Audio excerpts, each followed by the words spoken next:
This video was sponsored by ExpressVPN. Find out how you can get 3 months for free by visiting expressvpn.com/Nintendrew or click the link in the description below. Hey guys, Nintendrew here. Listen, game reviews and aggregators like Metacritic are great. They help us as consumers to make informed decisions before dropping a ton of cash on every new release. But I like to think of myself as someone who doesn't always just go with the flow, you know? I've got my own opinions and my own style. So sometimes I can find myself at odds with the public opinion.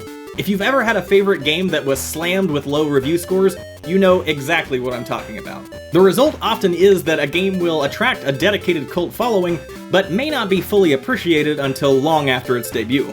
So today we'll be taking a look at 5 games that were poorly reviewed that I think are actually still worth playing today. Let's get to it.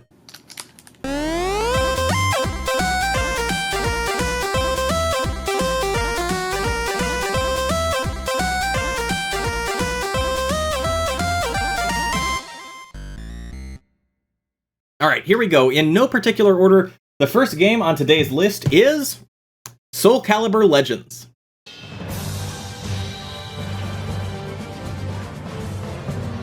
Soulcalibur Legends is a hack-and-slash spin-off of the Soulcalibur fighting game series for the Wii. If you were a Nintendo fan in the mid-2000s, there's no doubt you probably played a bit of Soulcalibur 2 on the GameCube. That entry was unique in that it included Link from The Legend of Zelda in its fighter roster, marking one of the few instances of Nintendo licensing their characters for a third-party title. I would almost always choose to play as Link, but when I wasn't clad in my Hylian tunic, I liked to play as Nightmare, the imposing wielder of the Chaos Blade. Well, this story covers the origin of Nightmare before his corrupt transformation when he was still a knight known as Siegfried. Unfortunately, because Soulcalibur Legends was entering the Nintendo ecosystem as the first title in the series since Soulcalibur 2, many fans expected a standard arcade fighting game. Instead, they got an action RPG spin-off title, which is fun in its own right, but felt out of place in the franchise to some critics. The result was that Soulcalibur Legends garnered a 52% average rating on review aggregator Metacritic. Personally, I tend to prefer deep single-player experiences to multiplayer titles, so for me this entry was a nice change of pace. Sure, some of the environments can be a bit bland and repetitive, but if you can get past a few of those shortcomings, there is a compelling experience with great exploration and challenging boss battles to be found that kept me engaged from start to finish. If you're a fan of hack-and-slash adventures, or especially if you're a longtime Soulcalibur fan, don't hesitate to give this title a second look.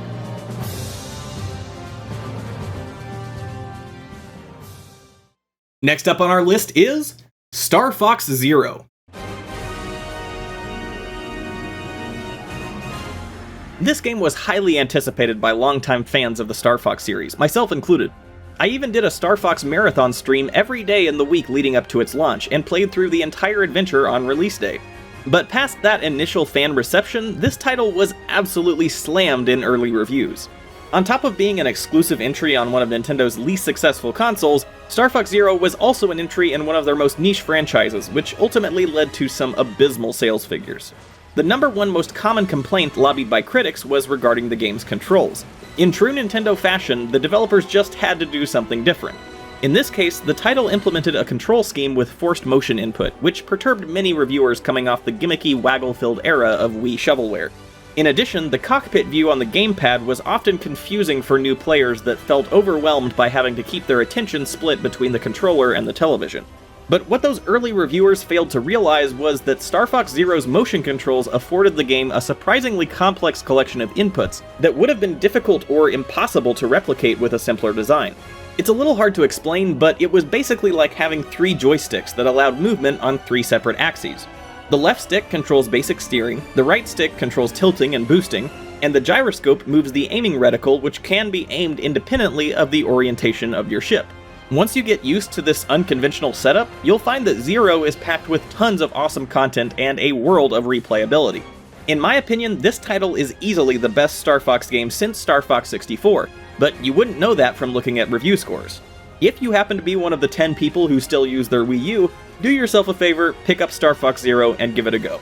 Make sure to spend at least an hour or so to get a handle on the controls, and I promise there is a fantastic game underneath the surface.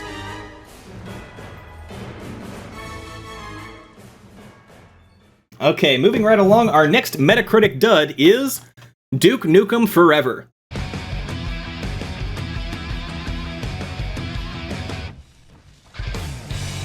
Alright, let's get the obvious jokes out of the way. They really do write themselves here. Duke Nukem Forever is most commonly remembered as the game that took forever to come out.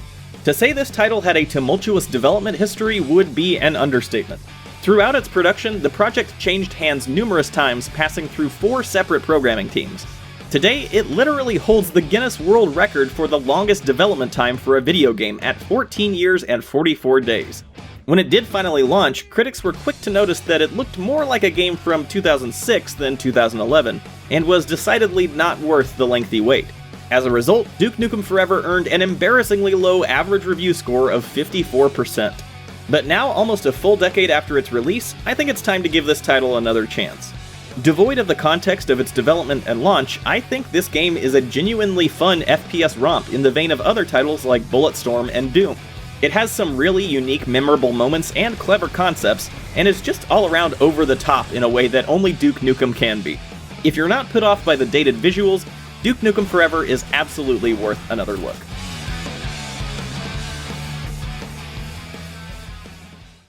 Number 4 on our list is Mirror's Edge Catalyst.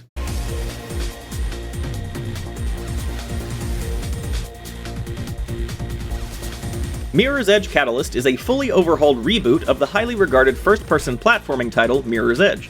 While the original game was a mostly linear collection of time trials, this sequel ambitiously sought to expand that unique free-running gameplay experience into a true open-world adventure. Instead of following a series of predetermined paths, players could chart their own course across rooftops and through buildings to traverse from point A to B. However, a common complaint of this entry was that the combat was more clunky compared to the original, and with the removal of the ability to pick up enemy weapons, defending yourself in a firefight was made even more challenging. However, what a lot of reviewers overlooked is that you're not really meant to be brawling your way through the streets. The game provides quick, fluid takedown options for use while mid-traversal, so you can always be progressing towards your destination and not have to slow down at all for fights. In addition, Catalyst added skill trees allowing players to unlock progressively more complicated movements, reminiscent of upgrades in the Far Cry series, which is right up my alley. The movement alone is such a joy that I was tempted to beat the game all over again when recording for this video, but I had to stop myself in the interest of time. Now, it's not the lowest score in this video, with reviews hovering mostly around the high 60s, but compared to its even more highly regarded predecessor, which for all intents and purposes it improved upon in every way, I felt it deserved a spot on this list. And finally, the last title for today's video is Lynx Crossbow Training. I have to admit, I have a bit of a personal connection with this one. My parents are a little old-fashioned and they don't really play any video games at all, but this one was different. Lynx Crossbow Training is the only game I ever got my dad into. In the heyday of the Wii, we would often go back and forth fighting over the top spots on the high score leaderboard. The number one complaint about this title was that it was too short and lacked a decent amount of content, which ultimately led to an average review score of 68%. Not terrible, but for a Zelda spin-off, certainly not great. But something a lot of those reviewers glossed over is that this game was literally free. It was bundled with the Wii Zapper accessory with an MSRP of $20, and at that price, it was certainly hard to pass up. Now obviously I would have loved if there was more content to this game. Apparently the devs actually wanted to make it more epic with a fleshed out story arc and longer missions with challenging boss battles. But Shigeru Miyamoto decided it should be more scaled back, and instructed the team to make it a pretty bare bones experience. It is really unfortunate that the development team was held back, and that Lynx Crossbow Training could have been a much bigger and more memorable spin-off title. But if anything, to me that's just a testament to how polished and enjoyable the core gameplay already is. It's a glorified tech demo, but one that can keep you coming back for hours on end. Plus, for those of you collectors out there, it can be found pretty much anywhere for dirt cheap. You can play it with or without the Wii Zapper, and both configurations work equally as well. So if you're at all a fan of arcade-style on-rail shooters, don't hesitate to find a copy and give it a shot.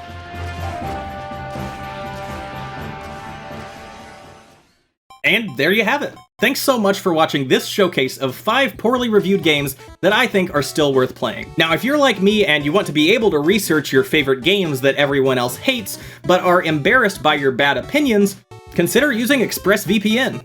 There are a lot of reasons to be using a VPN in today's spooky internet world, but my favorite aspect is having the peace of mind of added security and anonymity.